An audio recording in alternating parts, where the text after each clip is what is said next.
Hello. Hello, hi Kuldeep. Hi Ravi. Morning, good afternoon, sir. Good evening. Yeah, good evening, sir.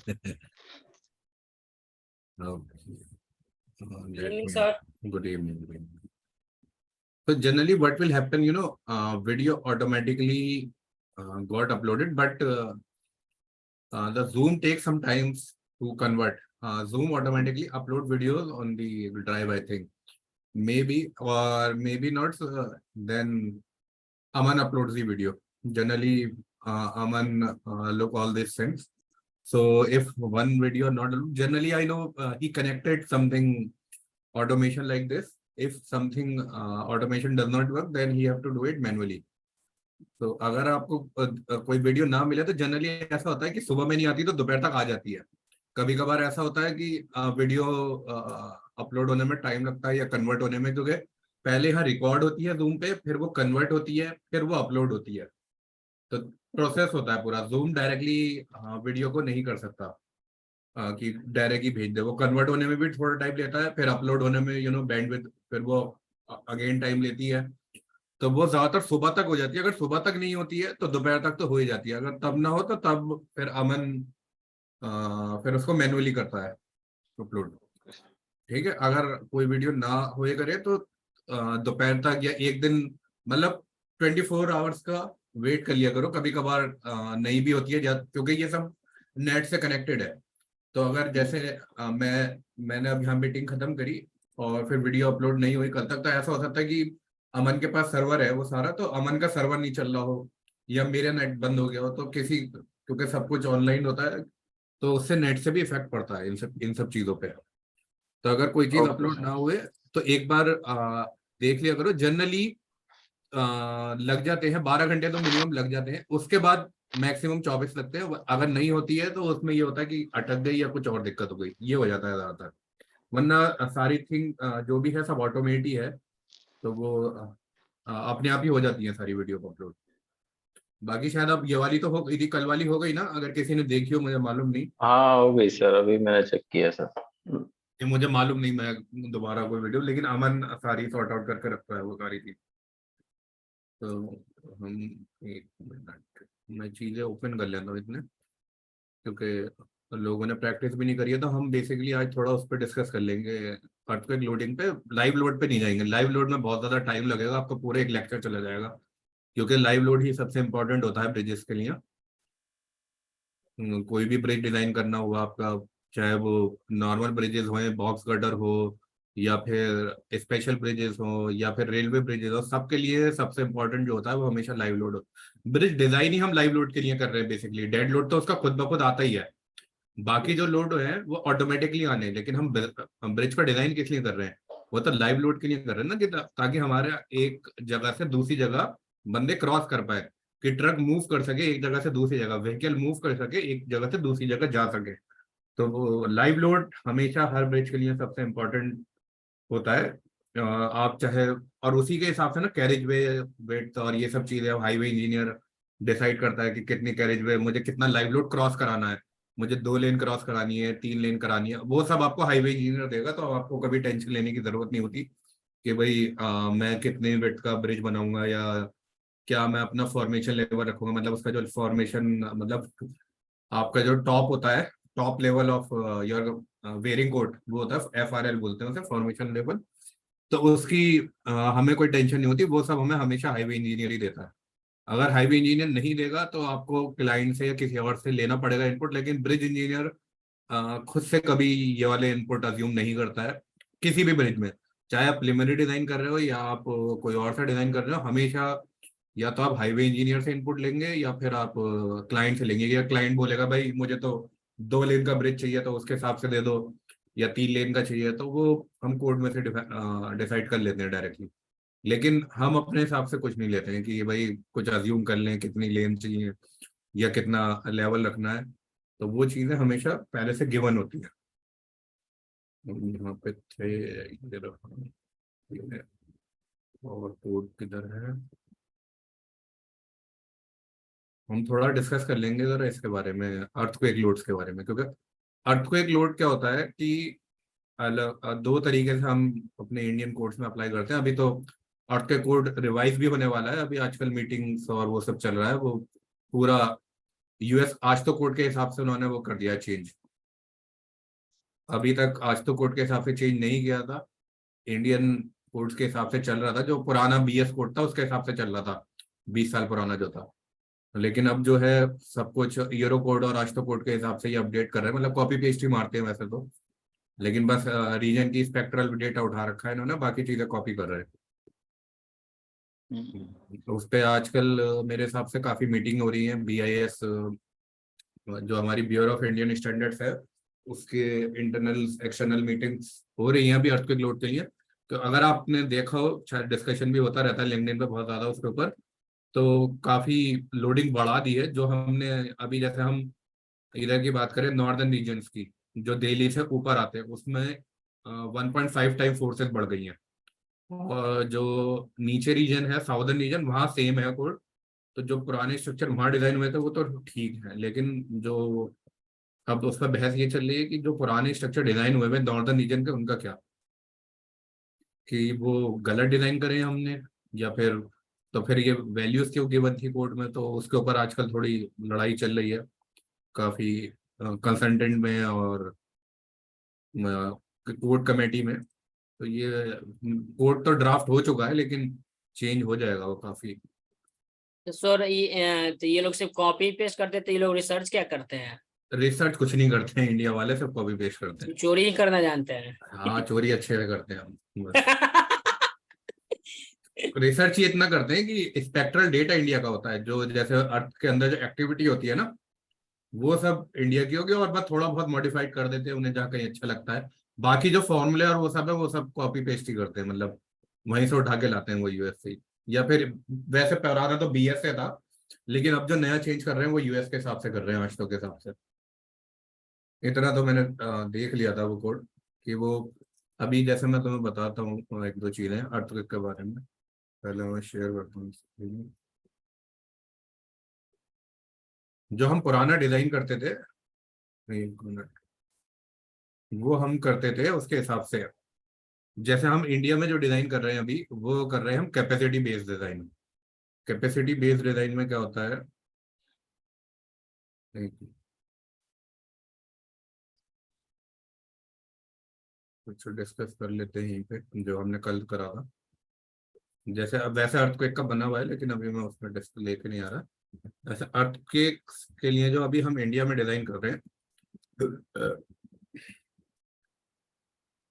सिर्फ India में ही हो रहा है ये अभी, बाहर सब जगह चेंज जगह है। Is based on capacity based design. इसका मतलब ये होता है कि जब अर्थक्वेक आएगा, हमारे स्ट्रक्चर की कैपेसिटी इतनी होनी चाहिए कि वो उसको झेल ले। लेकिन क्रैक्स आ सकते हैं, वो कोई दिक्कत नहीं है, लेकिन टूटे नहीं। मतलब अल्टीमेट लोडिंग में, अल्टीमेट लोड में it should not break in ultimate.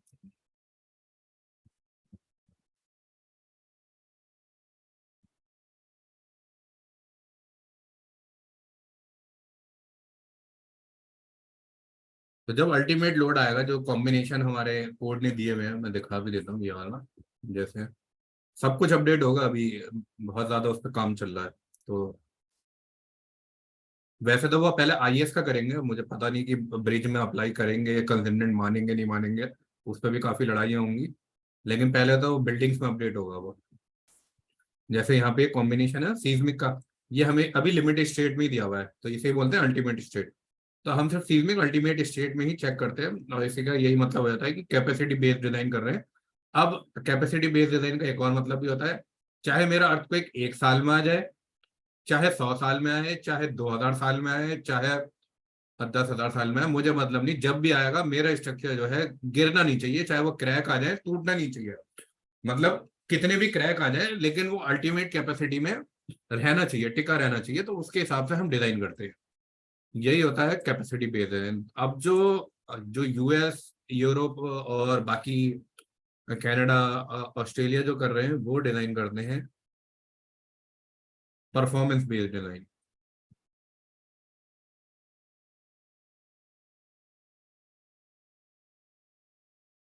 All around the world, शायद और कहीं भी होता होगा, मुझे ध्यान नहीं, लेकिन मैंने आज तो और यूरो पढ़ा है तो उन दोनों में नहीं है अब।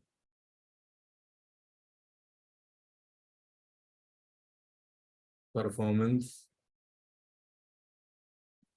चाइनीज और जापानीज का पता नहीं, ज्यादा नॉलेज, शायद जापानीज भी परफॉर्मेंस बेस ही करते हैं। तो ये क्या होता है, अब ये क्या चेक करते हैं, ये चेक करते हैं अलग अलग स्टेजेस पे। ये एक सबसे पहले चेक करेंगे 475 ईयर्स पे, दूसरा ये चेक करेंगे 1000 साल पे, तीसरा ये चेक करते हैं 2475। इसमें ये क्या चेक करते हैं, सर्विस, सर्विस कंडीशन में। इसमें क्या चेक करते हैं, अल्टीमेट कैपेसिटी, जो सिर्फ अल्टीमेट आती है। इसमें भी अल्टीमेट चेक करते हैं, लेकिन इसमें स्ट्रेन और स्ट्रेन भी चेक करते हैं, ultimate capacity with strain, strain capacity.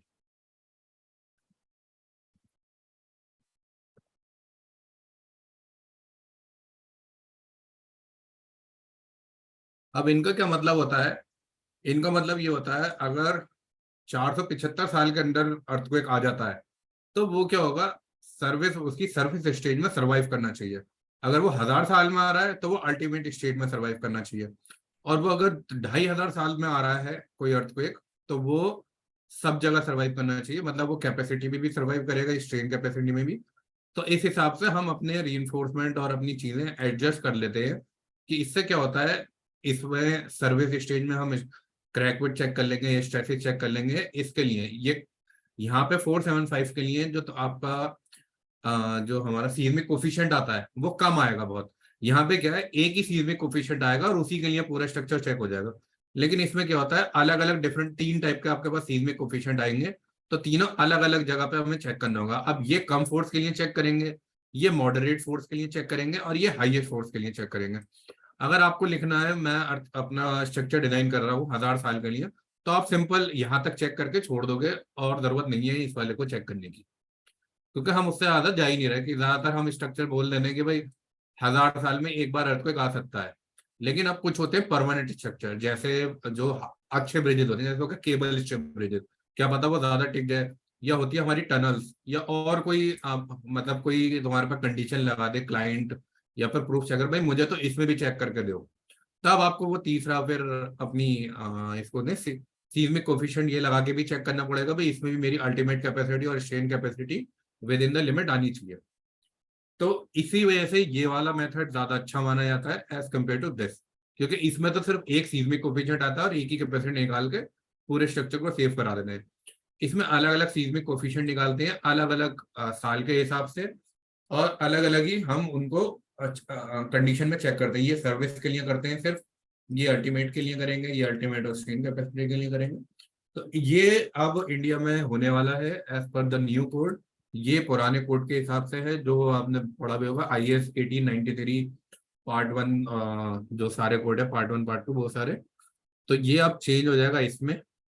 आखिरी शायद अपडेट किस में आई थी, 2005 में आई थी शायद, या 2015 में आई थी, इसकी याद नहीं मुझे भी, जो IS 1893 है। वरना जो हमारा ब्रिज का अर्थक्वेक कोड है वो 2018 में ही हुआ था अपडेट।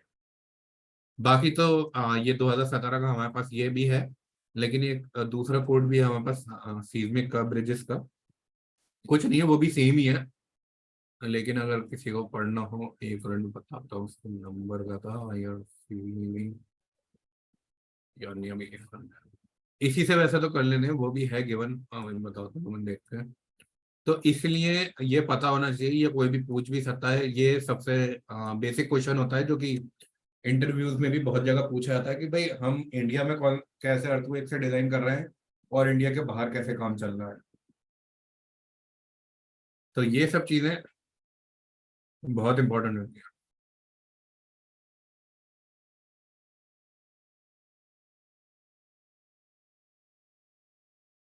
आया समझ में, अगर इसमें किसी को कोई डाउट हो तो वो पूछ सकता है। यही मेथड होता है अर्थक्वेक का डिजाइन करने का। अब जो मेथड आते हैं अर्थक्वेक फोर्स निकालने के, अर्थक्वेक की जो फोर्सेस निकाली जाती हैं वो दो टाइप से निकाली जा सकती हैं। एक तो होता है, पहला आता है डायनामिक,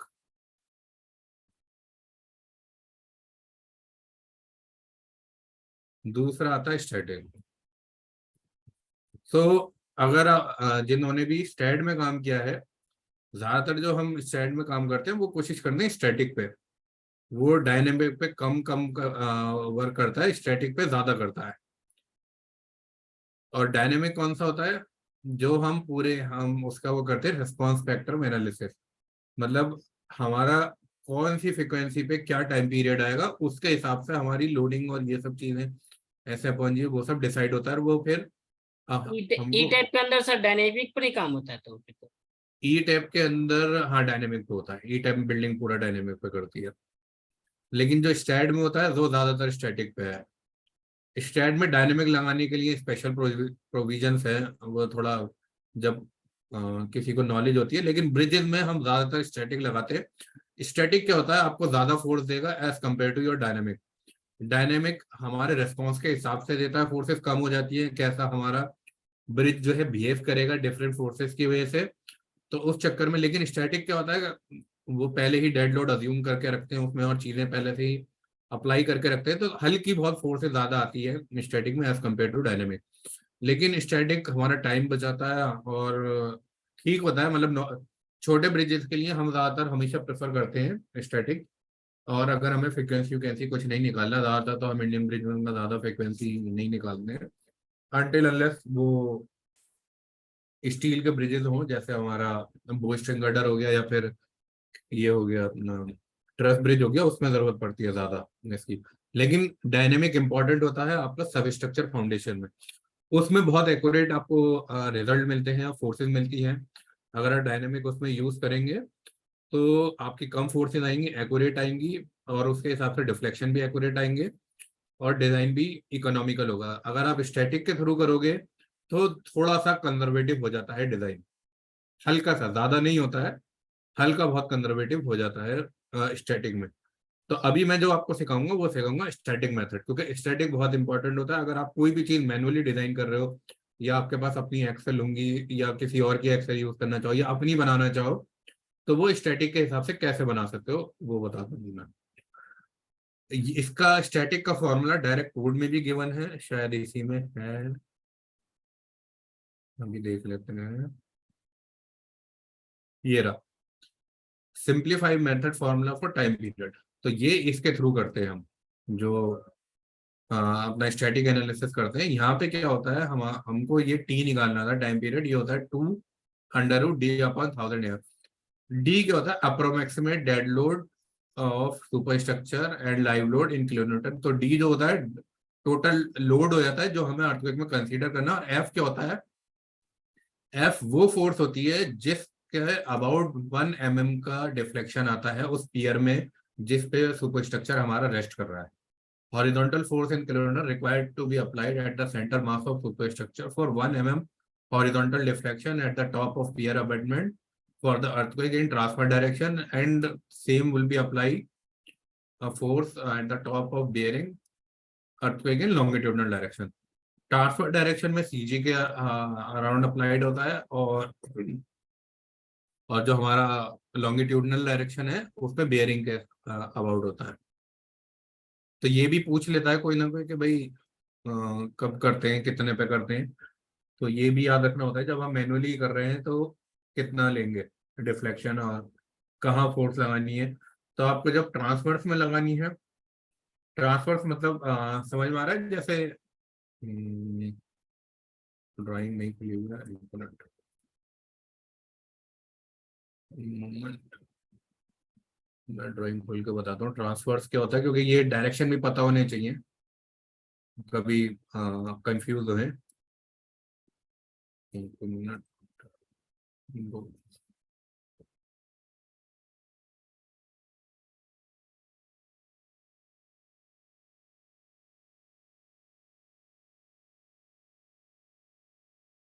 अब मेरा ये ब्रिज है, इसमें दो डायरेक्शन होंगे, जो मेरा ट्रैफिक के अलोंग होता है, ये डायरेक्शन। इसको बोलते हैं हम लॉन्गिट्यूडनल। और जो इसके परपेंडिकुलर होता है, जो ऐसा है, ये होता है ट्रांसवर्स। तो इस पियर का ये जो है लॉन्गिट्यूडनल डायरेक्शन है, ये जो है ट्रांसवर्स डायरेक्शन है। तो हमेशा जो भी आपके अपने डायरेक्शन ऑफ योर व्हीकल्स होगा वो हमेशा लॉन्गिट्यूडनल कहलाता है। जो उसके अक्रॉस होगा और परपेंडिकुलर डायरेक्शन होगा वो हमेशा ट्रांसफर डायरेक्शन कराता है। तो ये याद रखना होता है, जैसे हम कभी भी कुछ भी डिजाइन करेंगे या कुछ भी होगा, कौन से लॉन्गिट्यूडनल में चेक कर रहे हैं, ट्रांसफर्स पे कर रहे हैं, लॉन्गिट्यूडनल फोर्सेस लगा रहे हैं, ट्रांसफर लगा रहे हैं। तो जैसे मैंने कल आपको विंड लोड दिखाए थे, तो उसमें लॉन्गिट्यूडनल भी थे, ट्रांसफर्स भी थे। तो ऐसे ही अर्थक्वेक लगेगा, अर्थक्वेक एक बार लॉन्गिट्यूडनल में भी लगेगा और एक बार ट्रांसफर्स पे भी लगेगा। तो इसलिए ये चीजें इंपॉर्टेंट होती है कि याद रखनी चाहिए।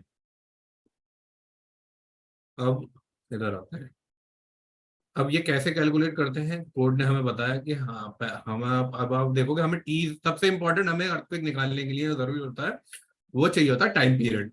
अब इसमें जो आता है फंडामेंटल टाइम पीरियड निकल कर आ जाता है, जो बेसिक होता है वही हमें अपने सॉफ्टवेयर से भी मिल जाता है, लेकिन उसमें अलग अलग फ्रिक्वेंसी के हिसाब से अलग अलग टाइम पीरियड भी आते हैं।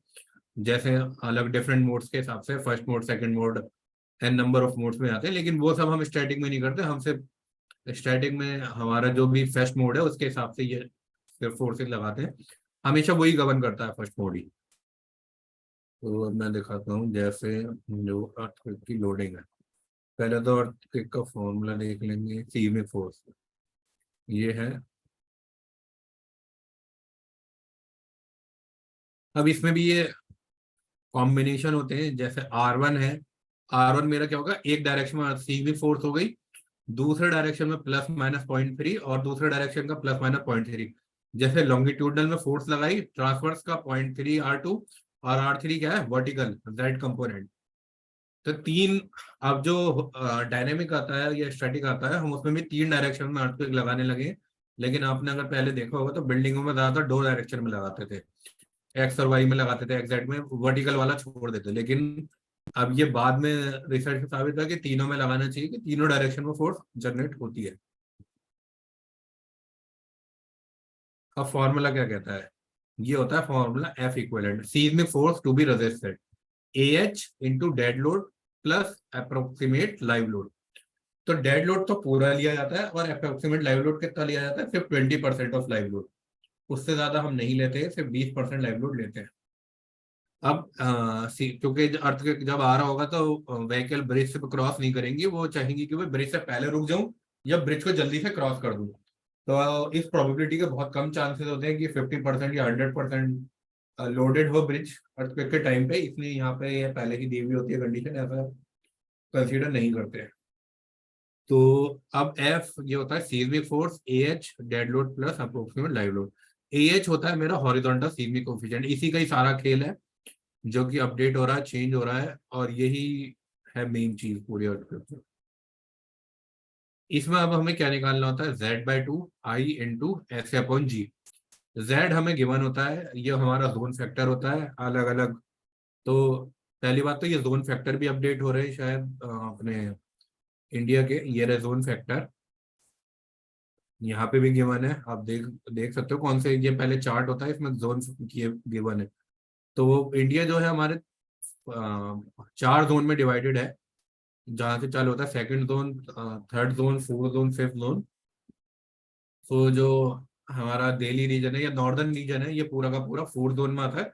उसके कुछ एरिया फिफ्थ जोन में भी आते हैं, और जैसे हमारा मिडिल दिस ईस्ट रीजन है, पूरा का पूरा फिफ्थ जोन में आता है। और जो जैसे में ये हो गया हमारा ये सेकंड एंड थर्ड जोन में आता है महाराष्ट्र और मध्य प्रदेश, जनरली ऐसे करके ये रहता है।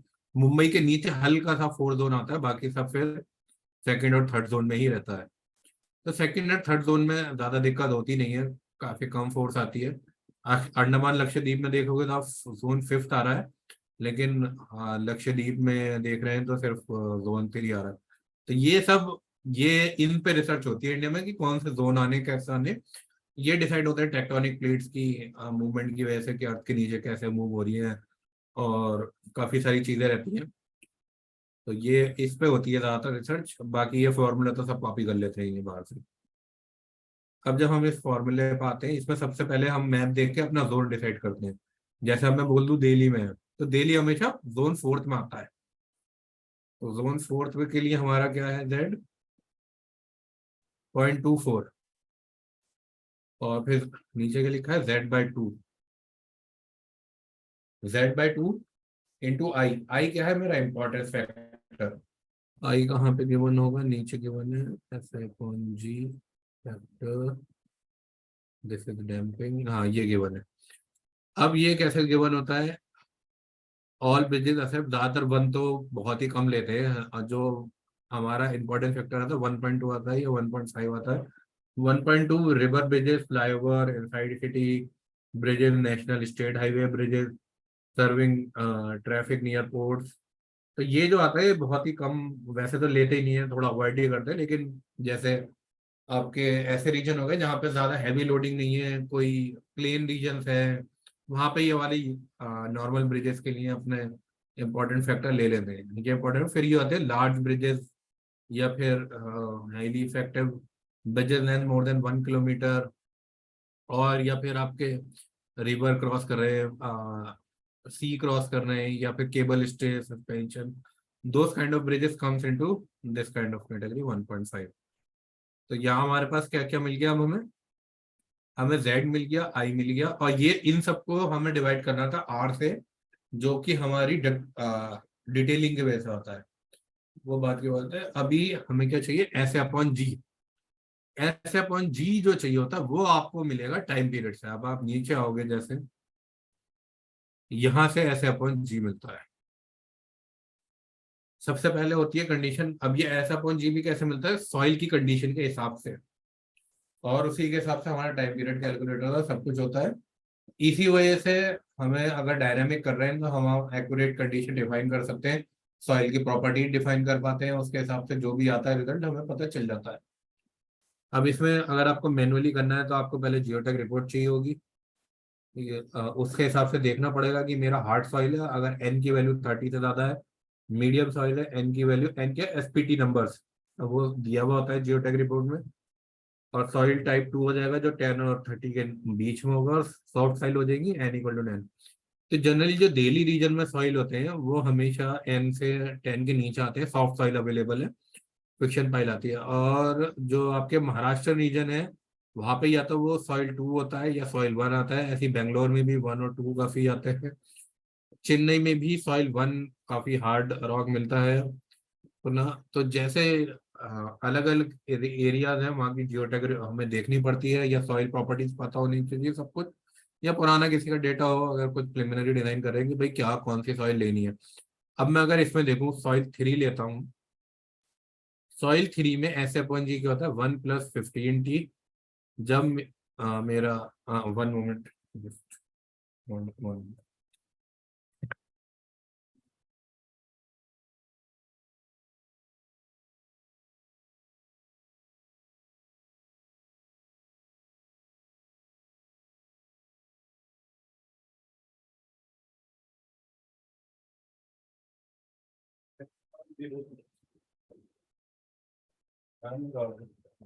ध्यान नहीं रहा होगा मुझे।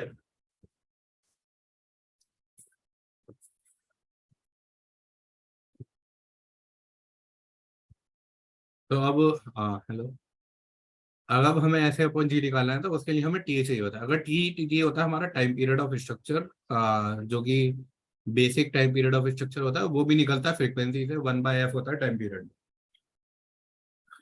तो 1+50 अगर हमारे पास ये आ रहा है 0.00 से 0.1 के बीच में, तो हम ये 1+15T ले लेते हैं। और अगर हमारा 0.1 से 0.67 के बीच में 2.5 ले लेते हैं। हाँ, वन क्वेश्चन, हाँ yes Kuldeep, you are the question.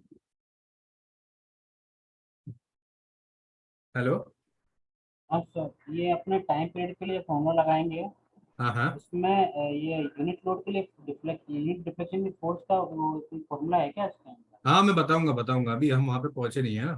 पहले अभी तो मैं ये डिस्कस कर रहा हूँ, वो यूनिट डिफ्लेक्शन के हिसाब से जो फॉर्मूला होता है वो बता दूंगा। ठीक है, वो हम करेंगे वो डिस्कस। पहले तो ये समझ में आना चाहिए कि क्या क्या अप्लाई हो रहा है और कैसे कैसे हो रहा है। अब इसमें जो सबसे हाईएस्ट वैल्यू होती है वो जनरली ये होती है 2.5। तो अगर कोई आप के पास सॉइल डेटा अवेलेबल नहीं है तो कुछ भी अज्यूम करके डायरेक्ट लिख सकते हो कि 2.5 हम ले रहे हैं, यही सबसे हाईएस्ट वैल्यू होती है S/G की, और वही कंसीडर कर सकते हो। अब हम आते हैं, ये तो यूज नहीं होंगे अभी, डैम्पे फैक्टर आई के बारे में भी डिस्कस कर लिया। लाइव लोड कंपोनेंट ये मैं दिखा देता हूँ। देखो, horizontal ceiling force in the direction perpendicular, ये ट्रांसफर डायरेक्शन में 20% लेते हैं, excluding impact factor. Ceiling force due to line should not be considered when acting in the direction of gravity. Longitudinal direction में हम नहीं कंसीडर करते हैं। ये भी दो चीजें ये इंपॉर्टेंट होती हैं कि लाइव लोड को उसके डायरेक्शन में, लॉन्गिट्यूडनल डायरेक्शन में कंसीडर नहीं कराया जाता, सिर्फ ट्रांसफर डायरेक्शन में कंसीडर कराया जाता है, वो भी 20%। क्योंकि अगर हमारा लाइव लोड मूव कर रहा है, जो लाइव लोड एक पोजीशन पे होगा, तो या तो वो लॉन्गिट्यूडनल फोर्स देगा या ट्रांसफर फोर्स देगा। तो इसको हमेशा ट्रांसफर्स में ही कंसीडर करते हैं कोड के हिसाब से। ये सब चीजें होती हैं जरूरी। अब अगर वर्टिकल भी कंसीडर करना है तो 20% कर देते हैं विदाउट इम्पैक्ट फैक्टर। ये तो वर्क छोड़ो। अब आते हैं हम एप्लीकेशन में। तो ये इतना डिस्कस करा था, जैसे ये सीखने का टाइम है। अब शुरुआत में क्या करते हैं, बस थोड़ी बहुत चीजें अपने हिसाब से, जैसे मैंने कल लिखी थी ऐसी लिख देते हैं कि पहले जोन फैक्टर के लिए डिफाइन कैसे करेंगे, लोकेशन लिखेंगे, जोन कैटेगरी वहां से उठाएंगे अपने कोड से, IRC 16 से कि कौन सा जोन है, उसका कोफिशिएंट लिख देंगे टेबल से। इंपॉर्टेंट फैक्टर सिटी में है 1.2 ले लेते हैं। अब आता है टाइम पीरियड निकालने की बारी। तो ये फॉर्मूला मैंने तुम्हें बताया पहले कि T = 2.0 D/1000F होता है। तो इसमें सबसे पहले हमें क्या निकालना है, सबसे पहले निकालना है हमें डेड लोड कितना आ रहा है। उसके बाद फिर हम अपना 1 mm डिफ्लेक्शन निकालेंगे ओवर द mm। अब उससे पहले क्या चाहिए होता है हमें, एरिया ऑफ गर्डर। तो जैसे एरिया ऑफ गर्डर निकालना है, अब मैंने पहले से ही निकाल रखा है, आपने अगर देखा होगा वो थोड़ा अलग है, लेकिन कोई नहीं, मैं दोबारा निकाल देता हूँ जैसे इसमें है। अब इसमें मैं गर्डर को यहाँ से लेके यहाँ मान लूँ, तो वही 1.8 माइनस 0.25 1.55 इंटू इन दोनों का एवरेज थिकनेस ली थी ना मैंने कल भी, तो वही लेंगे हम, और 0.325 प्लस 0.6259 डिवाइडेड बाई 2 0.475। तो यहाँ लिख देंगे 475, और ये आ रहा है 1550। ये ओके ठीक है। अब एरिया ऑफ स्लैब कितना ले रहे हैं हम, 280 इंटू 25, ये कंसीडर नहीं करेंगे डायरेक्ट ऑन जोन। ये आ गया मेरा area of slab. Span length कितनी ले रहे हैं हम टोटल, अब इसमें पूरी स्पैन लेंथ ली जाती है, मतलब टोटल ब्रिज की लेंथ वो हमारी है 20 मीटर। ये तो 20 mm लिख दिया। हम नंबर ऑफ गर्डर कितने यूज कर रहे हैं, 3। अब यहाँ पे लिखना होता है डायफ्राम का एरिया। तो ये अगर आप देखोगे, ये यहाँ के 1 है, 1150 मल्टीप्लाई बाई 325। तो वही लिख दिया 1150 मल्टीप्लाई बाई 325। यहाँ पे अब हमें लेंथ ऑफ डायफ्राम देनी होती है कि कितने डायफ्राम लगेंगे और कितनी जरूरत पड़ रही है। तो मेरे सिर्फ 2 आ रहे हैं, 2 इंटू 2 यहाँ पे 2.8 आ जाएगा, -45 इंटू दिस, ये मेरी लेंथ आ गई। नंबर ऑफ डायफ्राम कितने हैं, 2 4 आ रहे हैं। अब यहाँ पे वॉल्यूम ऑफ कंक्रीट आ रहा है। वॉल्यूम ऑफ कंक्रीट कैसे आ रहा है, area of girder plus area of slab plus area of diaphragm multiply by, girder मेरे 3 है तो उससे मल्टीप्लाई हो जाएगा, स्लैब टोटल विड्थ से लेंथ से मल्टीप्लाई हो जाएगी, नंबर ऑफ डायफ्राम 4 है उससे मल्टीप्लाई होके ये सब एरिया आ जाएगा। इसको इसमें प्लस करा, और फिर जो मेरी स्पैन लेंथ है उससे वो करा, नंबर ऑफ गर्डर को मल्टीप्लाई करा इससे, इस एरिया से, डायफ्राम को मल्टीप्लाई करा डायफ्राम की लेंथ से, वो तो डेंसिटी हो जाएगी, नंबर ऑफ डायफ्राम को इससे मल्टीप्लाई करना होगा। तो ये आ गया अभी मीटर स्क्वायर में एरिया। वॉल्यूम ऑफ कंक्रीट, चारों साइड से निकाल लिया हमने गडर का, ये वो निकाल लिया एरिया, और उसको लेंथ से मल्टीप्लाई कर दिया, एंड में लेंथ को मल्टीप्लाई करोगे, मैं लेंथ से सब जगह मल्टीप्लाई करा हुआ है, दोनों साइड ही करा हुआ है वैसे में। इधर देखो 24 से यहाँ मल्टीप्लाई कर दिया, ये आ गया। अब जो गडर, ये डायफ्राम एरिया, इसको इस वाली लेंथ से मल्टीप्लाई करके इससे कर दिया, और मेरे पास डेंसिटी कितनी है 25। तो volume of concrete into density करूंगा तो क्या हो जाएगा, टोटल डेड लोड आ जाएगा। ये आ गया मेरे पास टोटल डेड लोड। अब आते हैं लाइव लोड के बारे में। लाइव लोड जैसे मैंने कंसीडर करा हुआ है 2 कैरेज वे बेड, या तो 3 क्लास ए लेन आएगी, 2 क्लास ए लेन, या आएगा 170 आर। ओके, जैसे अगर आप कोर्ट में जाओगे, यहाँ पे लिखा हुआ है, पूरी टेबल है गिवन कि कौन सी लेन के लिए कितना, ये टेबल है।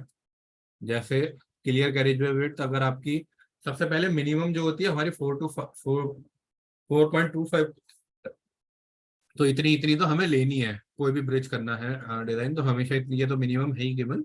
अगर 5.3 के अंदर आती है तो सिंगल कैरेज वे, और 5.3 से जो 7.5 कंसीडर करी हुई है मैंने, उसमें आया था 2 क्लास ए लोडिंग या 170 आर लोडिंग। तो 2 क्लास ए का सम जो होता है वो हो जाएगा 55 + 55 110, और 170 आर का सम कितना हो जाता है टोटल उसका, वो होता है आपका 100। तो मेरा 2 क्लास ए ज्यादा दे रहा है एज कम्पेयर टू 170 का। तो यही यहाँ पे लिखा हुआ है, 2 क्लास ए का लोड जो टोटल लाइव लोड आ रहा है 2 इंटू 55.4 इंटू 9.8, ये आ गया लाइव लोड। अब इसका हमें सिर्फ 20% लेना है, और ये क्या हो गया, dead load plus live load जो 200% है, ये आ गया लोड ऑन पियर। पियर के ऊपर इतना लोड अप्लाई कर रहे हैं। अब हमें पियर का एक साइज अज्यूम करना होता है, या फिर आपके पास कोई गिवन होता है साइज, उसको कंसीडर करना होता है। जैसे यहाँ पे लिया हुआ है साइज 1.5, आप कुछ भी ले सकते हो, आपका इस डायरेक्शन में 2 हो सकता है, इस डायरेक्शन में 4, या इस डायरेक्शन में 1 2 जनरली, लेकिन ट्रांसफर डायरेक्शन में थोड़ी विड्थ ज्यादा लेते हैं as compare to your longitudinal direction में। ज्यादा लोड ट्रांसफर्स में ही आता है ब्रिज, क्योंकि कैंटिलीवर होता है ट्रांसफर डायरेक्शन में। तो अब क्या चाहिए होता है, हमें मोमेंट ऑफ इनर्शिया निकालना पड़ता है ट्रांसफर डायरेक्शन का इस डायरेक्शन में, और लॉन्गिट्यूडनल डायरेक्शन में मोमेंट ऑफ इनर्शिया निकालना पड़ता है। उसका फार्मूला शायद जनरली लोगों को पता होता है, इसका जो होता है फार्मूला BD3/12, मेंशन भी कर देता हूँ, BD3/12। तो इसमें देखोगे 1.5 इस डायरेक्शन में 3 का 3³ डिवाइड बाय 12, ये मेरा ट्रांसफर डायरेक्शन में मोमेंट ऑफ इनर्शिया आ गया, और लॉन्गिट्यूडनल डायरेक्शन में ये आ गया। दोनों मोमेंट ऑफ इनर्शिया जरूरी होते हैं डिफ्लेक्शन निकालने के लिए। नंबर ऑफ पियर अब मान लेते हैं हम कि 1, की एक इस साइड भी सेम गर्डर स्पैन है, दूसरी साइड भी सेम है। सीज ऑफ सुपर स्ट्रक्चर, ये इंपॉर्टेंट होता है, ये हम डायरेक्ट हम इसमें से देख लेते हैं अपने मेडास में से, अगर आपको सीजी देखनी है, थोड़ी समझनी हो, वरना खुद मैनुअली कैलकुलेट करनी पड़ जाएगी। लोडिंग में जा, नहीं, प्रॉपर्टीज में जाएं, सेक्शन प्रॉपर्टीज में, मिड सेक्शन। अब यहाँ अगर क्लिक करेंगे, एक होता है डिस्प्ले सेंट्रोइड, 2 चीजें दिख रही हैं, एक रेड और एक ब्लू। ब्लू आपका सीजी है, रेड जो है मेरा इंसर्शन पॉइंट है। तो अगर आप ब्लू देख रहे हैं तो पहले तो 0.25 कम हो गया 1.8 में से, ये कितना कम हो गया इस पॉइंट पे,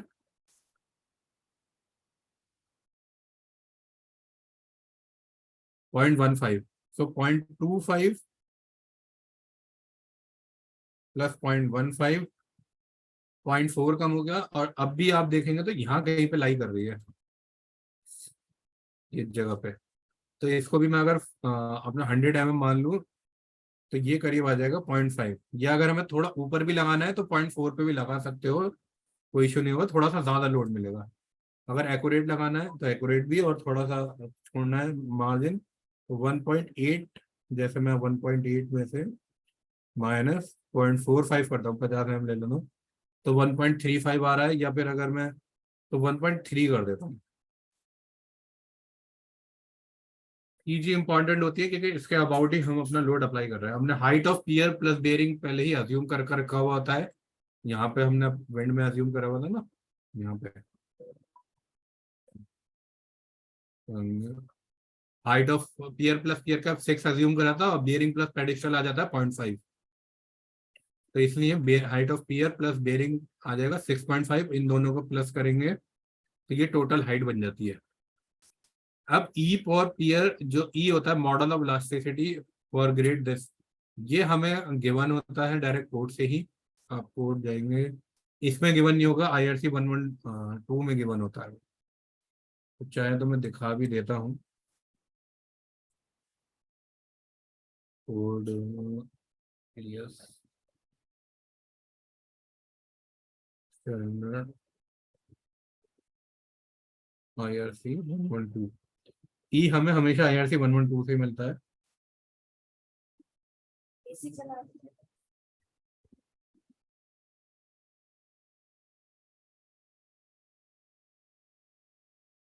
अगर आप देखेंगे शुरुआत में जाएंगे, एक टेबल गिवन है, उसमें डायरेक्ट वैल्यूज है, ये टेबल। तो stress and deformation correction for normal concrete given है। अब इसमें देखेंगे आप ई M30 का 31 है,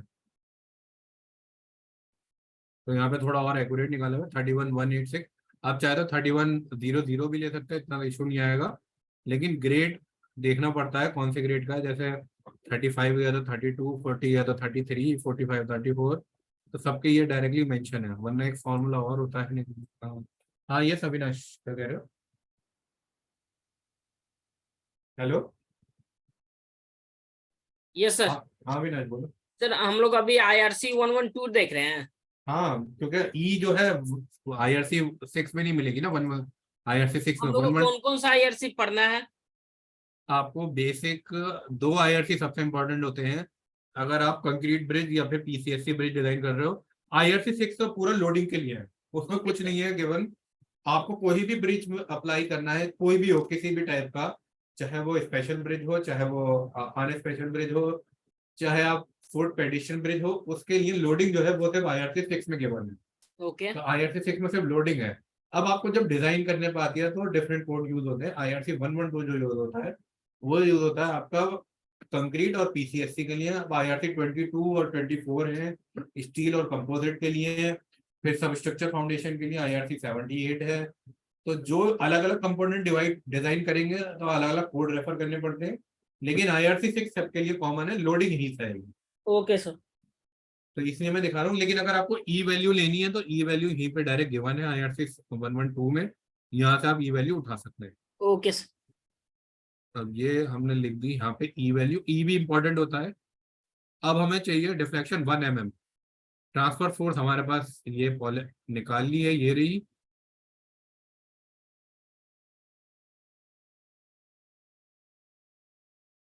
मैक्स लॉन्गिट्यूडनल, हाँ यस, ये हमारी फोर्स आ गई FT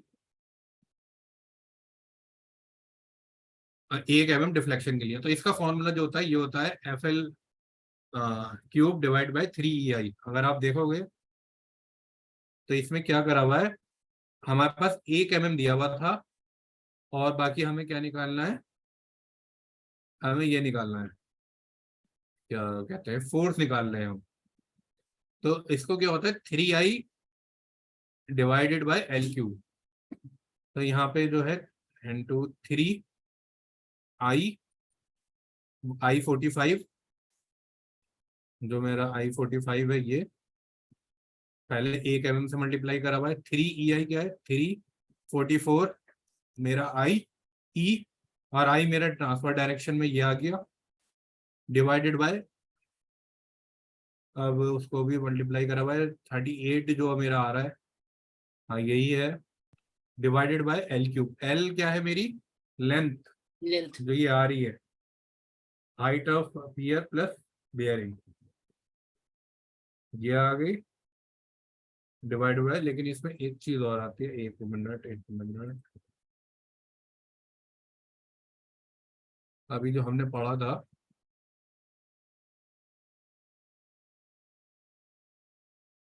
एक वो बियरिंग पे निकाला जाता है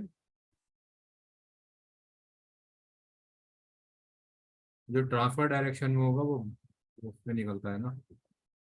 कंफर्म कर लेंगे अभी। ये तो हमारी है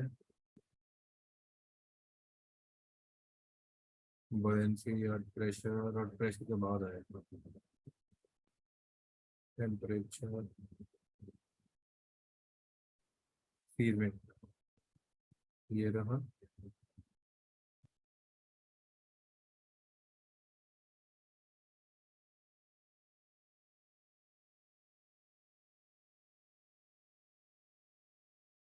Being a port due to the live load shall not be considered when acting in the traffic exception law।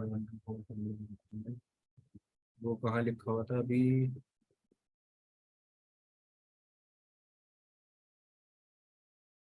अभी हमने वो पढ़ा था ना सामने।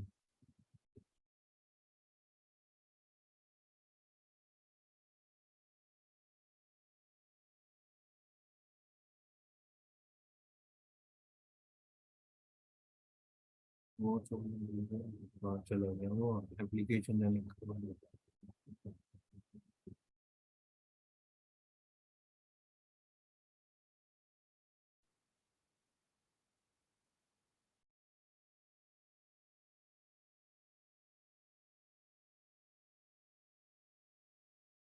फाइल तो पढ़ लिया था हमने।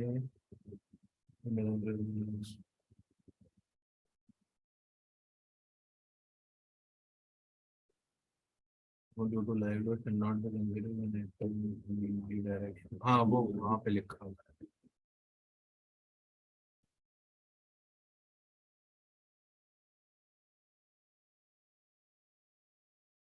एनेक्सियर में लिखा हुआ है। Horizontal force required to apply in the center of mass of superstructure for a 1 mm deflection. The top deflection at the top of pier for the abutment in the transfer direction force to be applied at the top of piering. Horizontal force required to be applied at the center of mass of superstructure. क्या confuse कर रही हैं? Horizontal force in Q required to be applied at center of mass of superstructure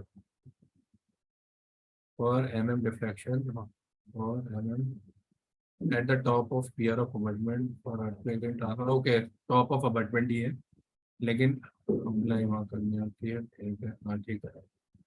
तो force को भी हाँ ठीक करा हुआ कंफ्यूज होगा नहीं। तो ये हमने निकाल the force F transfer direction में।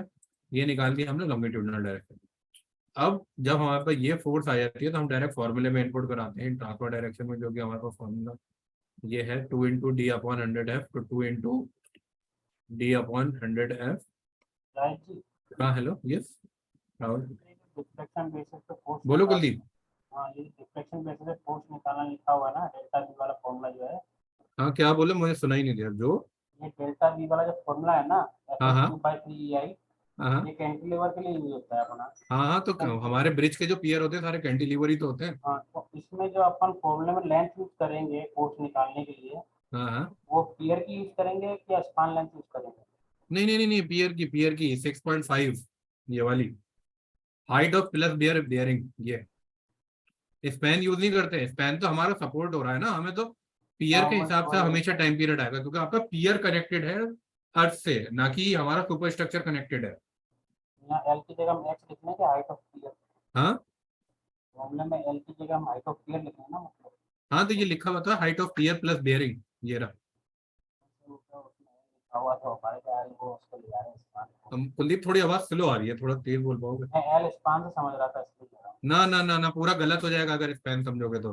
वही बहुत हाई आ जाएगा और वो गलत हो जाता है इसलिए confuse हमेशा। देखो पियर क्यों कंसीडर कर रहा था ये समझो, क्योंकि फाउंडेशन जो है पियर से कनेक्टेड है और फाउंडेशन पे ही अर्थक्वेक आता है, क्योंकि जो फाउंडेशन भी वो है ना, जो हमारा अर्थक्वेक आएगा वो सॉइल के थ्रू ही तो ट्रांसफर होगा। ठीक है अब वो जब सॉइल के थ्रू ट्रांसफर हो रहा है तो वो यहीं आएगा पियर में आएगा। अब पियर से ना सुपर स्ट्रक्चर में ट्रांसफर नहीं होता क्योंकि वो बियरिंग रखी हुई है। तो लेकिन जब बियरिंग रखी हुई है तो बियरिंग पे डेड लोड की वजह से आपका सुपर स्ट्रक्चर जो है झूलेगा तो सही कम से कम। तो वो उसके हिसाब से बस इतनी फोर्स आती है लेकिन कोई मोमेंट नहीं आता। अभी दिखाऊंगा जब मैं अप्लाई करूंगा ना तो कोई एक लास्ट क्वेश्चन पूछता हूँ, इसमें जब अपन लेंथ कंसीडर करेंगे तो अपन ने ये height of pier plus bearing लेगी, हाँ ये तो हाँ अपने पियर केप के ऊपर हाइट है। हाँ पियर कैप के ऊपर, बिल्कुल सही, बियरिंग तक, बिल्कुल जहाँ पे मेरा ना? सुपर और स्ट्रक्चर का 100 फीट है ना, 100 फीट वहां तक। हाँ, और जैसे कि केस ऑफ जैसे अपनी स्कोरिंग ऑफ डेप्थ आती है जब रिवर के अंदर, क्या रिवर चीज? बेड वाली दोबारा। स्कोरिंग हाँ ऑफ रिवर बेड आती है, हाँ, स्कोरिंग आती है, स्कोरिंग तो आती है उसके बिल्कुल। अंदर मतलब इफेक्टिव लेंथ ऑफ कॉलम तो बढ़ जाता है ना सर उसमें? हाँ उसमें चेंज हो जाती है, वो स्कोरिंग के अलग क्लॉज तो गिवन है, उसमें क्या उसको होता है इसमें इंक्लूड वो करेंगे सर करेंगे? वो फिर वाटर लोड में अर्थक्वेक लोड चेंज हो जाता है, लेकिन जो नॉर्मल अर्थक्वेक लोड लेगा वो ऐसे ही रहेगा। उसमें वो अलग अलग कंडीशन आती है, एक आप अर्थक्वेक लोड अप्लाई करोगे अपना नॉर्मल के हिसाब से, जो कि ये dead load of super structure की वजह से आएगा। एक अर्थक्वेक आएगा वाटर की वजह से, उसमें स्कोरिंग के हिसाब से डेप्थ चेंज हो जाती है, जो कि गिवन भी है यहाँ पे। अभी हम वो अप्लाई नहीं कर रहे हैं ना, मैं दिखाता हूँ आपको। वो अपन clear कर रहे जब हम किसी सी या रिवर ब्रिज की बात करेंगे ना, तो उसमें आएगा ये देखो, water current and depth of score. The depth of score under seismic condition to be considered can be 0.9 times the maximum score depth. तो ये 0.9 times हो जाता है. The flood level calculated hydrodynamic force and water current force to be taken as an average of yearly maximum design float for river bridges. Average may be taken based on कंज्यूटिव, ये तो सब data given है। लेकिन जब हम earthquake apply करते हैं water की वजह से, ऐसा होता है अर्थक्वेक भी डिफरेंट डिफरेंट चीजों की वजह से आएगा। ये अभी हम चेक कर रहे हैं सिर्फ डेड लोड और लाइव लोड जब आएगा उसकी वजह से क्या अर्थक्वेक लोड अप्लाई होगा हमारी स्ट्रक्चर की वजह से। जब हम सीज्मिक उसमें जाते हैं अर्थ प्रेशर और वाटर प्रेशर में, तो वाटर के हिसाब से अलग आता है और अर्थ प्रेशर के हिसाब से अलग आता है, तो 3 टाइप के अर्थक्वेक लोड भी बन जाते हैं। अभी वो हम डिफाइन नहीं कर रहे हैं, तो वो मैंने मेंशन नहीं किया है कि यहाँ अगर मैं मेंशन करूं तो मेरे एक तो हो जाएगा डेड प्लस लाइव जो हर ब्रिज पे रहेगा। अब इसके बाद कौन सा दूसरा ऐड होता है अर्थ प्रेशर के हिसाब से, ये भी हर ब्रिज पे नहीं होता, अबटमेंट्स में होता है। अब तीसरा क्या आता है वाटर के हिसाब से, वाटर करंट। तो ये तो हमेशा रहेगा ही रहेगा डेड प्लस लाइव। अब इसके साथ कभी वाटर करंट आता है, इसके साथ कभी अर्थ प्रेशर आता है, ये कभी दोनों भी, ये तीनों भी एक साथ आ जाते हैं जब आपका वाटर अपने सॉइल में उसमें वाटर लेवल काफी हाई होता है, तो ये दोनों भी एक्ट करते हैं एक साथ, तीनों। तो अभी जो हम डिस्कस कर रहे हैं वो सिर्फ डिस्कस कर रहे हैं डेड और लाइव लोड की वजह से। जब हम अर्थ प्रेशर की वजह से करेंगे तो अलग से अप्लाई करना पड़ता है, जब हम वाटर करंट के लिए करेंगे तो अलग से अप्लाई करने का होगा। अब जैसे देख सकते हो यहाँ पे जब हम स्कोर, हमें पता होना चाहिए पहले तो ये सब डेटा, वो हाइड्रोलॉजिकल डेटा गिवन होना चाहिए, फिर उसके हिसाब से करते हैं कि जो भी स्कोर डेप्थ आती है उसको 0.9 टाइम्स कंसीडर करके तो अर्थक्वेक लोड अप्लाई करते हैं। यहाँ पे लिखा हुआ भी है hydrodynamic and earth pressure forces. जब हम इस पे डिस्कस करेंगे तब मैं बताऊंगा आपको, ये बहुत आसान होता है, इतना मुश्किल नहीं होता है इसको अप्लाई करना। और ये देखो the forces consider in bridge design in zone 4th और 5th। अगर आपके पास जोन 2 और 3 है तो उसमें तो करते भी नहीं है। अर्थ प्रेशर ऑल्सो आता है, earth pressure forces describe in preceding paragraph in portion of structure below scour level. अगर स्कोर के नीचे तो उसमें जरूरत ही नहीं, स्कोर के ऊपर आ रहा है तो तब कंसीडर करेंगे। जैसे हमारी विंग वॉल है या रिटेनिंग वॉल है, उसमें ये सारे लोड एक साथ अप्लाई लेते हैं, लेकिन उसमें क्या हो जाता है जो हमारा लाइव लोड होता है और डेड लोड होता है वो बहुत कम होता है। अर्थ प्रेशर और ये अपना वाटर लोड ही सबसे हाई होते हैं उसमें। तब जब हम उसके हिसाब से करेंगे तब ये आ जाएगा। और फिर वही अपना रिस्पॉन्स रिडक्शन फैक्टर के हिसाब से डिवाइड भी करना होता है हमें। जब हम इस पे जाएंगे तो हम अप्लाई करेंगे पूरा। अब यहाँ देखो for embedded portion of foundation at depth exceeding 30 metre, ये हमारा होता है उसमें वेल्स फाउंडेशन में 30 मीटर से ज्यादा चला जाता है बिलो स्कोर लेवल, तो seem for due to foundation mass may be computer using design coefficient equal to point, आधा कर देते हैं बिल्कुल।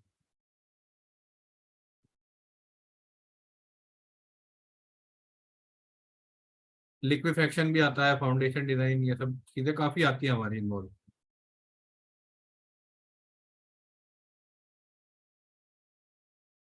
तो ये जब हम इसमें जाएंगे, अभी हम क्या डिस्कस कर रहे हैं, सिर्फ एक नॉर्मल ब्रिज है, हाईवे ब्रिज मान लो, या फिर कोई इसमें क्रॉस कर रहा है अपना वायडक्ट का एक पार्ट हो गया, तो उसके लिए अभी हम डिसाइड कर रहे हैं, तो इसमें हम अभी स्कोर स्कोर नहीं कंसीडर कर रहे हैं। तो अभी सिर्फ हम नॉर्मल चीजें ही निकाल रहे हैं। जब स्कोर निकालेंगे तो वो और सिंपल हो जाता है, उसमें स्टैटिक में नहीं, वो डायरेक्ट ही अप्लाई कर देते हैं हम, ऐसे यूडीएल अप्लाई होता है वो बता दूंगा कैसे रहेगा। तो अब हमें हमारे पास क्या आ गया, टाइम पीरियड आ गया। हमें टाइम पीरियड ही चाहिए था। अगर आप देखो तो ये आ रहा है पॉइंट। हाँ अविनाश बोलो। Hello Avinash, yes sir. बोलो बोलो। सर हम लोग सिस्मिक लोड निकाल रहे हैं, तो ये हम लोग हाँ मिडास पर अप्लाई करेंगे? हाँ हाँ बिल्कुल करेंगे, वही तो दिखा रहा हूँ कैसे करेंगे मैनुअल अप्लाई। या हमें तुम मैनुअली कैलकुलेशन करनी हो तो कैसे करोगे? Okay okay sir.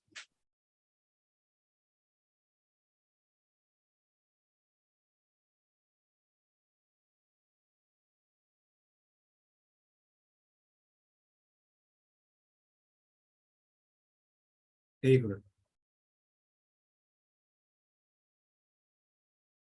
तो हमारे पास ये आ गई एस अपॉन जी, हमारे पास एसपीटी मैंने तुम्हें बोला जैसे ये हार्ड रॉक के लिए, अब मेरे पास जैसे डेली की सॉइल सॉफ्ट होती है तो ये आ जाए करीब 10 आ गया। अब मैं देखूंगा, इसमें लिख दूंगा सॉफ्ट, और मेरा कितना आ रहा है 0.086। तो मैं यहाँ आऊंगा पहले अपने कोड में,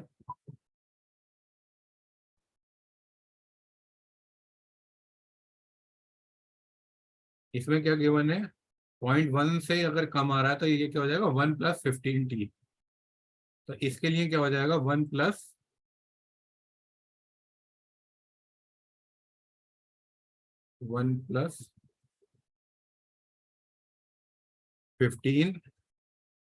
इंटू जो मेरा टी आया है, ये देखो 2.3 आया, तो इसलिए मैं बोला था हमें चाहिए 2.5 आता है।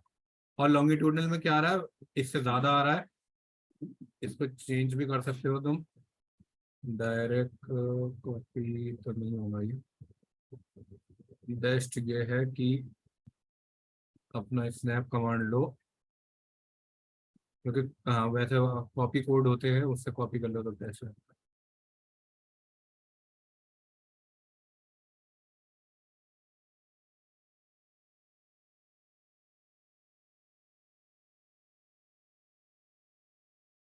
ऐसे करके दिखा दो।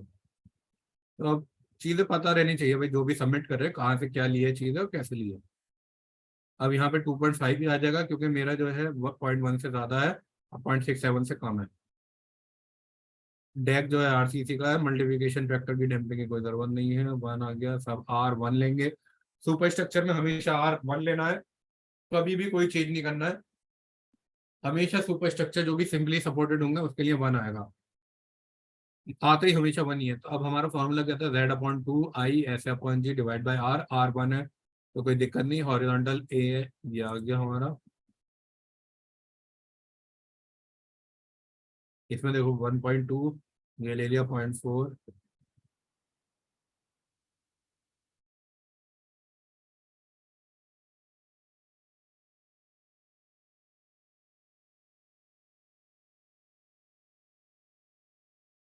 π/2 1.5, ठीक है।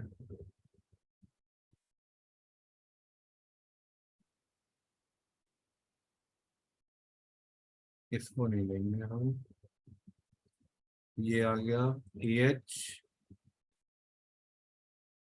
हॉरिजॉन्टल, 1 मिनट, इसको लिख दो ट्रांसवर्स।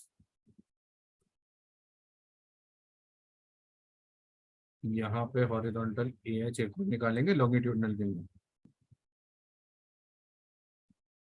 इसको उठाओ ऐसे करके कॉपी,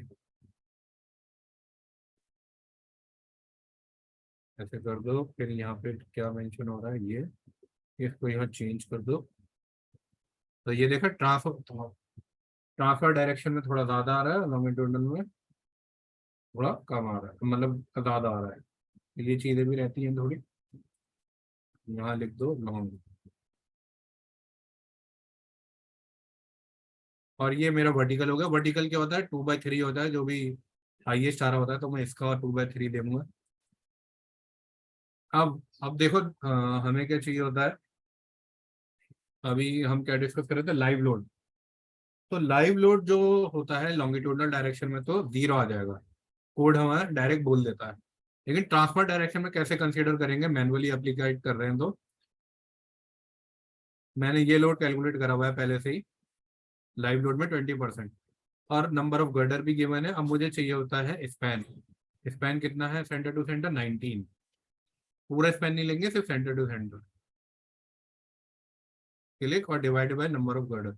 तो ये ट्रांसफर डायरेक्शन में आ गया और ये वर्टिकल डायरेक्शन में भी यहाँ पे 19 कर दो, ये आ गया लाइव लोड। अब इसका एप्लीकेशन आता है कैसे अप्लाई करेंगे अपने मिडास में। ये खोल लो 1 अगर आप देखो पहले तो ऐसे कर दो, अब जाओ डायरेक्ट लोडिंग में। ये एनालिसिस होता है प्री प्रोसेसिंग पोस्ट प्रोसेसिंग। तो पोस्ट प्रोसेसिंग में आप लोड अप्लाई नहीं कर पाओगे तो पहले प्री प्रोसेसिंग में आना होता है। फिर यहाँ पे जाना होगा हमें सेल्फ वेट कमांड में, यहाँ मेंशन करो सीज्मिक एक्स। एक्स क्या है, लॉन्गिट्यूडनल डायरेक्शन। तो ये मेरा एक्स है, लॉन्गिट्यूडनल में कितना आया 0.36, तो मैं बस इसमें मेंशन कर दूंगा 0.36 और ऐड कर दूंगा। ये मेरा सीज्मिक एक्स अप्लाई हो गया। अब मैं वाई डायरेक्शन में जाऊंगा, यहाँ मेरा वाई कितना आ रहा है 0.331, तो वाई डायरेक्शन 0.331, लेकिन ये इस डायरेक्शन में अप्लाई करेगा, पॉजिटिव होता है तो मैं नेगेटिव में कंसीडर करूंगा। ये भी यहाँ पे माइनस एक आ गया। अब मुझे कौन सा बच रहा है थर्ड, जेड। जेड कितना है 0.24, जेड माइनस 0.24। अब आप इसमें आओगे, यहाँ तीनों लोड दिखाई दे देंगे, ये रहा ये रहा ये रहा, ये अर्थक्वेक लोड है। अब इसमें मुझे क्या ऐड करना है, ये हुए मेरे डेड लोड। अब इसके साथ मुझे ऐड करने हैं लाइव लोड्स भी। तो लाइव लोड एक्स डायरेक्शन में तो चाहिए नहीं, लॉन्गिट्यूडनल डायरेक्शन में सिर्फ ट्रांसफर्स में और इसमें चाहिए। तो इसको अप्लाई करने के लिए एलिमेंट मेंशन करो वाई ट्रांसफर डायरेक्शन में,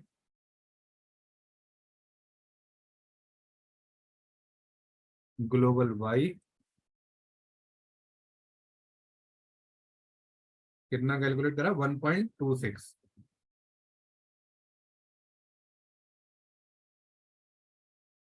पहले गर्डर सेलेक्ट कर लिया जाए,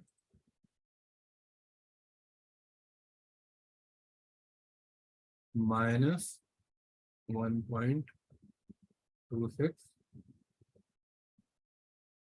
अप्लाई। ये अप्लाई हो गया लाइव लोड में।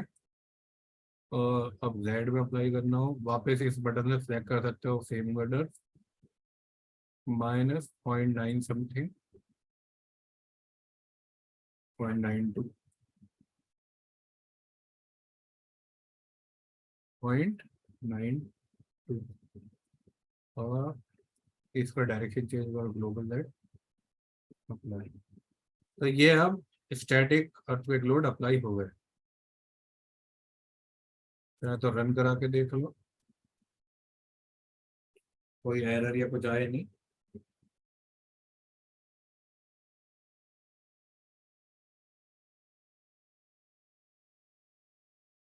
तो देखोगे आप ऐसे करके ये सॉल्वर होता है इसका। एक मिनट कुलदीप, तो यहाँ पे सक्सेसफुली रन हो गया। हाँ कुलदीप बोलो। तो आपने अर्थक्वेक के जो लोड लगाए हैं हाँ में क्रिएट करके, हाँ तो हाँ। वो अप्लाई नहीं करने पड़ते हैं गर्डर पे, या ऑटोमेटिकली अप्लाई हो आप और जब तुमने सेल्फ वेट की कमांड में दे दिया तो वो तो अपने आप अप्लाई हो जाएगा, उसकी टेंशन मत लो। सेल्फ वेट का मतलब यही हो गया ना कि मेरे कितना सीज्मिक कोफिशिएंट आ रहा है, तो सीज्मिक कोफिशिएंट ऑटोमेटिकली ही अप्लाई कर दे रहा है वो सारा लोड। और लाइव लोड को हमने क्या करा है, मैनुअली अप्लाई करा है डायरेक्ट गर्डर के ऊपर ही। जो मेरा डेड लोड का सिर्फ इतना फैक्टर यूज होगा अर्थक्वेक में, मतलब 36% और 33% जब अर्थक्वेक आएगा। 100% डेड लोड कभी नहीं आता। अगर 100% डेड लोड आने लगे तो आपका स्ट्रक्चर हमेशा ही फेल हो जाएगा। यही फायदा होता है कोड यूज करने का कि कितना कितना आएगा डेड लोड।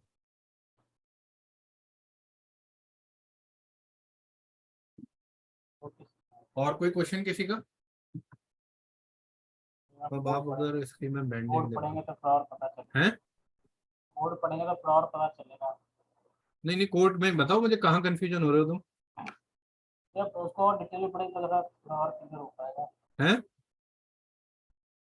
आप पढ़ लेंगे तो थोड़ा और हाँ क्लियर नहीं, हो पाएगा। अपने आप से भी पढ़ो, और मेन चीज, हाँ तब जब खुद से पढ़ोगे कोड और ये लेक्चर देख लोगे साथ में, और अगर तुम्हारा कुछ डाउट आएगा तो मुझसे पूछोगे तो बिल्कुल क्लियर हो जाएगा ये। क्योंकि हाँ सही कह रहे हो, कोड तो पढ़ना पड़ेगा थोड़ा बहुत। ये कोड में सेस्मिक के डायनेमिक एनालिसिस थोड़ा सा मुझको अभी ये क्या है, हम स्टैटिक कर रहे हैं। अब जब डायनेमिक करते हैं तो डायनेमिक में क्या होता है, जो ये टाइम पीरियड होता है, मिडास या स्टैट क्या करता है, फ्रीक्वेंसी कैलकुलेट करता है। वो टाइम पीरियड कैलकुलेट नहीं करता, हमेशा याद रखना कि कोई भी सॉफ्टवेयर टाइम पीरियड कैलकुलेट नहीं करता, वो फ्रीक्वेंसी ऑफ स्ट्रक्चर कैलकुलेट करता है, उसको 1/f कर देता है तो टाइम पीरियड आ जाता है। टाइम पीरियड तो हम लोग इनपुट डालते हैं सर। यहाँ नहीं डालना पड़ेगा, यहाँ मिडास खुद करके दे देगा। अच्छा। यहाँ मिडास में यही अच्छी चीज है कि टाइम पीरियड तुम्हें निकालना ही नहीं है, क्योंकि बहुत सी जगह तुमने देखा होगा स्टैट में टाइम पीरियड निकालना पड़ता है अगर उसको एनालाइज करना है अपनी एक्चुअली फ्रीक्वेंसी सर एनालिस। हाँ इतना ना क्लास हो गया, अगर मैं हम लोग उसको बैठ के अच्छे तरह से पढ़े विथ बुक आपका लेक्चर तो कब विद तक बुक, बुक में नहीं मिलेगा, ये सब मैं पहले बता दे रहा नहीं, हूँ। कुछ ये बेसिक से जो न्यूमेरिकल एक दो बनाऊंगा सर, फिर ये पढ़ूंगा। न्यूमेरिकल में भी ये नहीं आएगा, न्यूमेरिकल में बताता हूँ क्या आएगा। न्यूमेरिकल में आपका डेड लोड होगा, लाइव लोड होगा, बस उसके हिसाब से स्ट्रक्चर सर ये डिजाइन कर दिया एक्चुअली होगा। हम लोग का छूट गया है ना, तो वो चीज थोड़ा सा रिकवरी करने के लिए। मैं बता भी रहा हूँ, जितना मैंने तुम्हें बताया है इतना किसी भी किताब में या नहीं मिलेगा, क्योंकि हाँ कोई वो भी तो है किताब सर। अर्थक्वेक को इतनी प्रॉपर एक्सप्लेन नहीं करती, हाँ और वो विंड लोड्स को एक भी बस ऊपर ऊपर से बता देती है हाँ, थोड़ा। जैसे ये सर आपने बताया अभी इक्वेशन बेस्ड, ये यहाँ बस ये वो क्लॉज व्लॉज पे नहीं लेके जाएंगे, वो डायरेक्ट या तो कैलकुलेट करके दिखा देंगे कहीं पे बैकग्राउंड में, और वैसे भी वो अप्लाई नहीं करते सुपर स्ट्रक्चर में आपको। जैसे ये सिस्मिक फोर्स निकालने के लिए मैं पढ़ा था कुछ दिन पहले, तो थोड़ा सा ये समझ में आ जाया इसका। तो हाँ आया इसमें ना, हम जैसे लोग को थोड़ा इसका फॉर्मूला जो है ये है, आपको क्या इन पे सबसे इंपॉर्टेंट होता है, जो 1 mm डिफ्लेक्शन के हिसाब से फोर्स निकालना होता है, वो सबसे इंपॉर्टेंट होता है। तो वही जैसे अभी शायद कुलदीप को भी कंफ्यूजन था कि स्पैन लेंथ कंसीडर करेंगे या फिर पियर लेंथ, तो वो हमेशा बेयरिंग तक पियर लेंथ कंसीडर करी जाती है। तो ये ठीक सब है, तो थोड़ा धीरे धीरे आप पढ़ेंगे तो हो जाएगा सर। हाँ, नहीं मैं यही बता रहा हूँ, तुम्हें मिलेगा नहीं ये कहीं पे, ये खुद से ही कोड में मिलता है या फिर कोई समझा देता है तो फिर याद रह जाता है। ये चीजें होती है ज्यादातर जो मतलब वर्किंग के साथ आती हैं चीजें, क्योंकि ज्यादातर बुक्स में ये सब चीजें मेंशन नहीं करते हैं, वो जानबूझ के भी नहीं करते हैं, पता नहीं क्यों नहीं करते हैं, लेकिन वो बहुत बेसिक रखते हैं, क्योंकि कभी कभार स्टूडेंट कंफ्यूज भी होते हैं। ज्यादातर तुमने देखा होगा बीटेक लेवल पे तो कोई कोड इतना सीरियसली पढ़ता है नहीं। कोई नहीं पढ़ाता है सर, कोई हाँ नहीं, हाँ, सब तो नहीं फाके पढ़ाता मारते भी हैं। नहीं और पढ़ता भी नहीं है, तो वो थोड़ा हमेशा रहता ही है सबके साथ जो कि कि पूरा कोड पढ़ी है इससे मिला है। ये रेस्पॉन्स टाइम अपना ये फ्रीक्वेंसी टाइम निकलता है है। ये अपन टाइम निकालते हैं ना, इसलिए मिडास के एनालिसिस के बाद में अपना फ्रीक्वेंसी के बेसिस पे टाइम पीरियड निकालेगा। हाँ हाँ, उसका सिग्निफिकेंस क्या है, मतलब जैसे अपन उसको वेरीफाई कहाँ से करते हैं? वेरीफाई आप जो है उसका एक है, मैनुअली इसको बताऊंगा मैं, मैनुअली फिर वो अलग है थोड़ा सिस्टम, वो फिर मैट्रिक्स मैटर एनालिसिस में जाना पड़ता है थोड़ा, लेकिन वो मैनुअली वेरीफाइड है सारी चीजें, उसमें कोई दिक्कत नहीं है, मतलब ऐसा नहीं है कि तुम। एक्चुअली समझ में नहीं आता, टाइम निकाल के लिए अपन टाइम एक्सेस करते हैं मेरे हिसाब तो से उसको वेरीफाई मैनुअली तो कहाँ से मैंने भी करना है, तो वेरीफाई सही नहीं आया किया है, है? लेकिन नहीं, ये है कि सॉफ्टवेयर में भी कैसे है, जो उसको लिमिट क्या है उसकी, कहाँ से चेक करते हैं अपन की मैं बता टाइम के दूंगा, बाद वैसे तो ये अपना इसी के थ्रू निकलती है चीजें, लेकिन इसमें और चीजें भी आती है। इसमें क्या आता है कि अभी हमने क्या अज्यूम करा है, मैं बताता हूँ तुम्हें दिक्कत क्या होती है, मैं एक चीज और बताता हूँ। अभी यहाँ पे तुमने टोटली फिक्स मान लिया है, ठीक है, लेकिन ये अभी मैनुअली करा है। अब तुम इसका एनालिसिस करोगे रिस्पॉन्स फैक्टर और जो मैनुअली निकालोगे वो मैच कर जाएगा, ठीक है, मैच कर जाना लगभग लगभग सेम आ जाएगा। लेकिन जब तुम्हारे पास ओरिजिनल ब्रिज होगा, तुम्हारे पास सॉइल प्रॉपर्टीज होंगी, उसका मैनुअली निकालने में हालत खराब होगी, नहीं निकाल पाओगे एकदम, क्योंकि उसमें सॉइल प्रॉपर्टीज आ जाती है, के वैल्यू आ जाती है, स्प्रिंग स्टिफनेस आ जाती है, बहुत सारी चीज आ जाती हैं।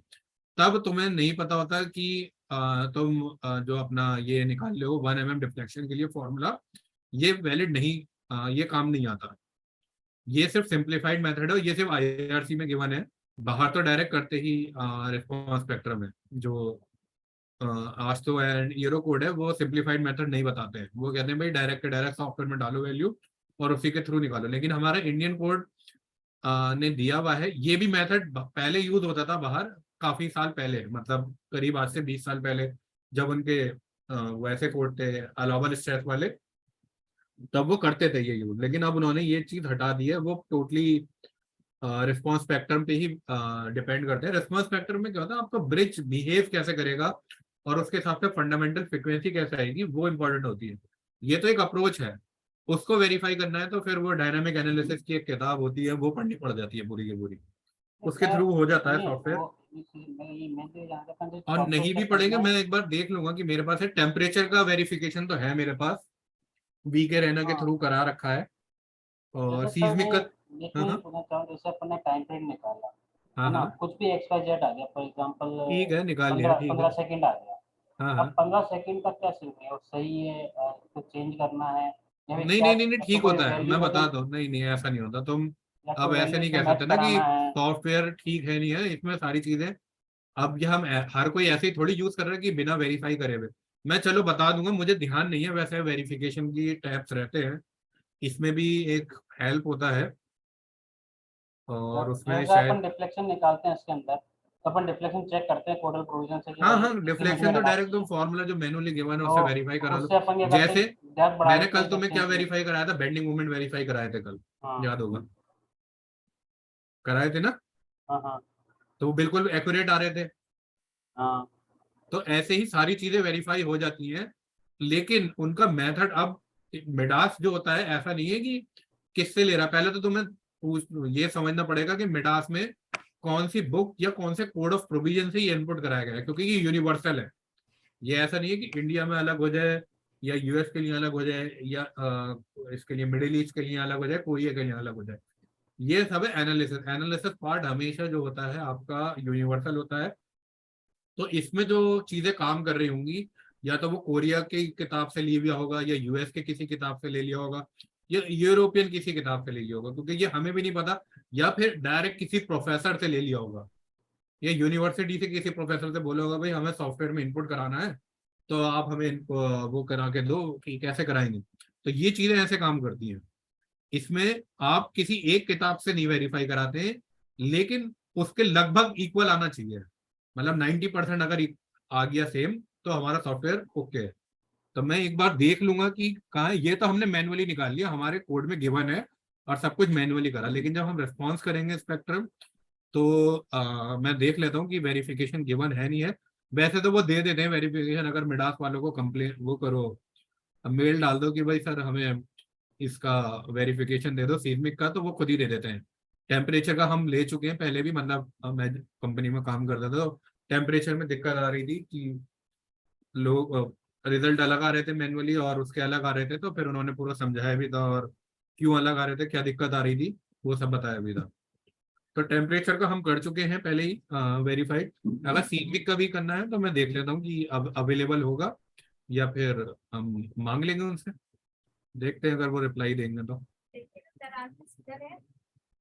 ठीक है, मैं तुम्हारा क्वेश्चन समझ गया कुलदीप कि वो कैसे वेरीफाइड है। और कोई क्वेश्चन कुलदीप या अभी सर वो एक मिडास का मुझे वापस शेयर कर सकते हैं ड्राइव? है क्या चीज मिडास का? मिडास का आपने वो लिंक शेयर किया था ना ड्राइव वाला? वो ड्राइव नहीं, उसने अमन ने भेजा था ना वी ट्रांसफर। हाँ सर वो मैंने वापस किया था, वहाँ से तो हट गया है, एक्सपायर हो गया वो।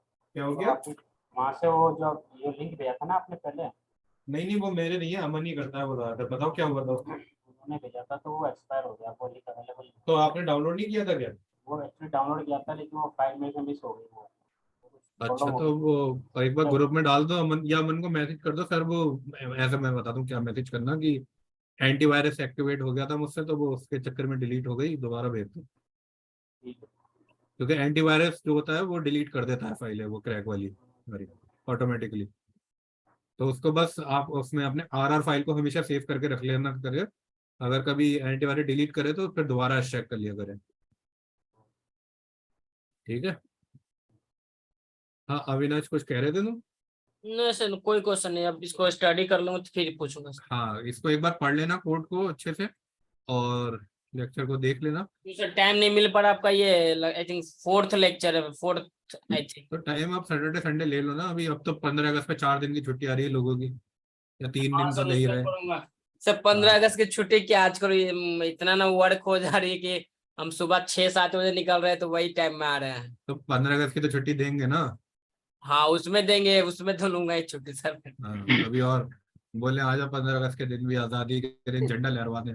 एक्चुअली सर जो मिनिस्ट्री ऑफ पावर के मंत्री है ना आर के सिंह, हम्म। हाँ तो उन्हीं का यहाँ सीए सारा काम चल, सिविल का वर्क है भोजपुर में। अब मंत्री के काम अरे पे कोई आनाकानी कर कोई नहीं नहीं, रहा है। तो क्या हो गया, बोलो मंत्री से झंडा लहराओ, हम भी लहराएंगे घर पे। हाँ, ठीक है हम लोग का चलो। इधर फ्राइडे में छुट्टी होता है सर। है हम लोग का इधर फ्राइडे को छुट्टी होता है। फ्राइडे को क्या मिडिल ईस्ट में हो क्या? नहीं, मालदीव में सर। अच्छा मालदीव में, अब ये तो मुझे मालूम नहीं है रवि मालदीव का। मालदीव में है क्या? मुझे तो इतना हाँ, पता है मिडिल ईस्ट में होती थी फ्राइडे की छुट्टी तो। नहीं इधर भी सर फ्राइडे को ही होती है, मुस्लिम कंट्रीज है ना इसलिए। मालदीव तो इंडोनेशिया आता है, मालदीव को पता नहीं, वो तो बहुत बहुत कल्चर भी तो बहुत है वहाँ पे। ना ना सर, इधर 100% मुस्लिम्स हैं। अच्छा मुस्लिम थी। ओके ठीक है, तो आपका तो आप पता नहीं कब होती होगी, मुझे तो पता नहीं वहाँ का क्या आया था। फ्राइडे, अच्छा। हाँ फ्राइडे, मतलब बस एक ही दिन की मिलती है, मतलब 2 दिन की मिली। बस एक दिन के। हाँ, ज्यादातर डिजाइन ऑफिस में तो 2 दिन की रहती है, तो टाइम काफी मिल जाता है। तो ये रहता है, हमें तो 2 दिन की मिलती है। हम ही 2 दिन वाले में जाना चाह रहे हैं ना सर, इसलिए। हाँ वो हम तो लोग हो जाए। कोशिश में सर जल्दी से चले हाँ हाँ, जाए। नहीं नहीं हो जाएगा, हो जाएगा। चलो ठीक है, ये पढ़ना और ये करना। Okay sir, okay okay bye. Sir, okay, good night thank sir. You. Good night. Good night.